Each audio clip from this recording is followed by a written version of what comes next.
আচ্ছা বেশ বেশ ফুলদি, এসব কথা না হয় পরে হবে। তুমি এখন একটু ঘরে চলো ফুলদি, একটু বিশ্রাম নেবে চলো। হ্যাঁ, এখন থেকে তো আমার সারাটা জীবনই বিশ্রাম শালুক। আমার তো আর কোনো কাজ নেই, কোনো কাজ নেই। কত কাজের কথা হয়েছিল জানিস, কত প্ল্যান হয়েছিল। নতুন করে সংসার সাজাবো। আরে নতুন করে সংসার সাজানো কি কম কাজ রে? সেই সব কাজগুলো তো আজ চিরকালের মতো ফুরিয়ে গেল, একেবারে ফুরিয়ে গেল। আর আমার কোনো কাজ নেই শালুক, এবার থেকে আমার শুধুই বিশ্রাম, শুধুই বিশ্রাম, আর আমার কোনো কাজ নেই। ফুলদি, চিরকাল তোমাকে দেখে আমরা সাহস পেয়েছি, তোমাকে দেখে আমরা শক্ত হতে শিখেছি। সেই তুমি যদি ভেঙে পড়ো, নিজের জীবনটাকে যদি কন্ডেম করে দাও, তাহলে এটা তো কোনো কাজের কথা নয়। প্লিজ ফুলদি, করো না। এবার আমার সত্যি একটু বিশ্রাম দরকার।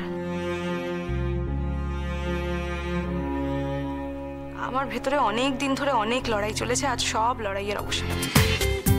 দেখুন সম্পূর্ণ এপিসোড জি5 এ। মানুষটা যখন কষ্ট পাচ্ছিল শেষবারের মতো, তখন আমি খেয়েছি, ঘুমিয়েছি, তোমাদের সঙ্গে গল্প করেছি, নিশ্চিন্তে নিশ্চিন্তে গল্প করেছি।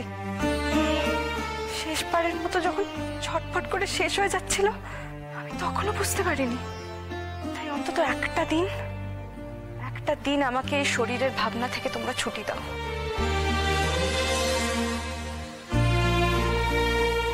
থ্যাংক ইউ পার্থদা,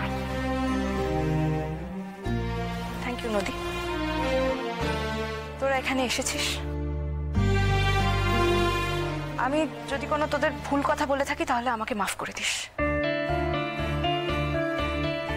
কি বলতো, আমার মনটা নিজের বশে নেই।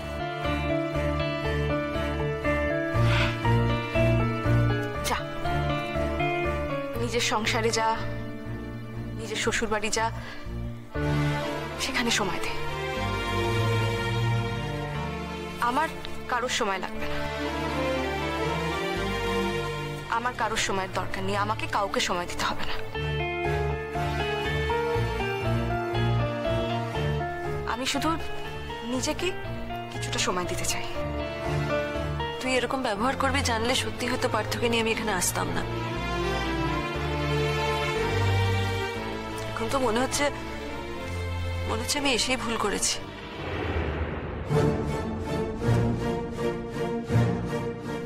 ভবিষ্যতে এই ভুলটা আর করিস না তাহলে।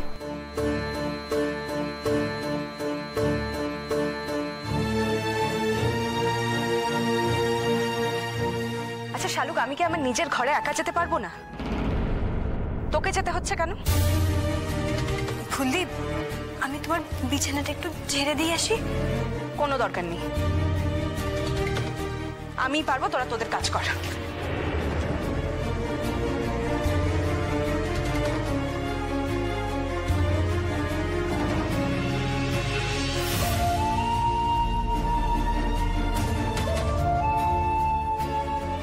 রাগাদি ফুলদি যাই বলুক, তুমি বা কথাগুলো বলতে গেলে কেন? এখন কি ফুলদির সঙ্গে পাল্লা দেওয়ার কথা? বাহ আবির, এখন তুইও আমাকে ইনসাল্ট করছিস তার মানে? রাগাদি ইনসাল্ট করছি না, আমি শুধু বলছি তুমি কথাগুলো না বললেই পারতে। বাঁচতে গেলে খেতেই হবে। আচ্ছা মা, আমারও কি ইচ্ছে করছে বলো তোমাকে এরকম সেদ্ধ ভাত খেতে দিতে? মা, তুমি তো জানো ফুলদি মাছ ভাত ছাড়া কিছু খেতে পারে না। সেসব দিনের শুনে তোমরা যদি এসব খাবার দাও, মানুষটা কি করে খায় বলো তো? একটু হলেও খাও ফুলদি। কে তোমাকে তুলে খেতে দেবে বলো? কেউ দেবে না। শুধু যে কটা দিন কাজ না হচ্ছে সে কটা দিন, তারপরে আমরা যা খাবো তুমিও তাই খাবে ফুলদি। আমি এখন খাওয়ার কথা ভাবছি না রে শালুক। জানি জানি তুমি এখন খাওয়ার কথা নিয়ে ভাবছো না, কিন্তু আমরা ভাবছি ফুলদি। আমরা আমরা খেতে দিচ্ছি তো তোমায়। আমাদের অসহ্য লাগছে তুমি এভাবে এভাবে সেদ্ধ ভাত খাচ্ছ সেটা দেখতে। এটা এটা হয় না ফুলদি। তোদের কি মনে হয় আমি এখন কি খাবো আর কি খাবো না সেটা নিয়ে ভাবার সময় পাচ্ছি?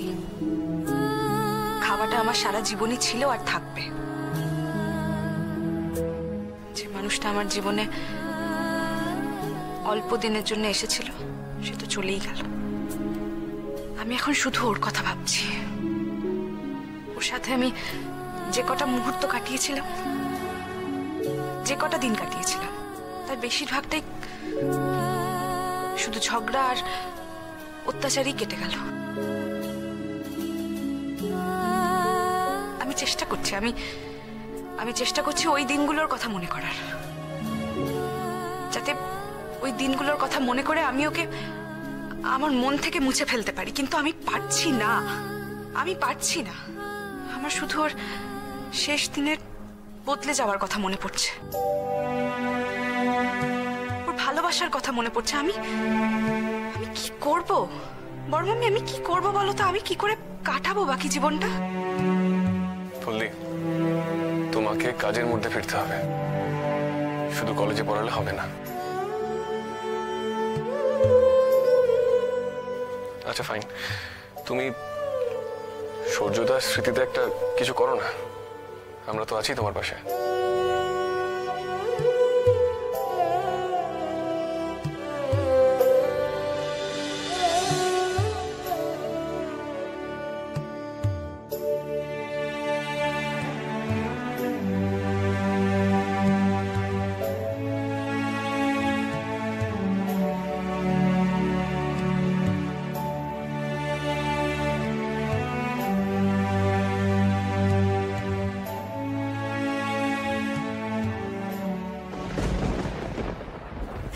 কি দেখি তুমি তো কিছু খেলেই না। তোমার বড় মামু এসে আমায় কত বকবে তুমি জানো? কোথায় যেন দেখেছি, মনে করতে পারছি না। দিঘি দেবীর সাথে আলাপ করতে পারি প্লিজ? হ্যাঁ শিওর। আমি দিঘি। নমস্কার। কি চান বলুন? কোত্থেকে আসছেন আপনি? নেপালের বর্ডারের কাছে রিংতিক বলে একটা জায়গা আসছে, ওইখান থেকে আসছি।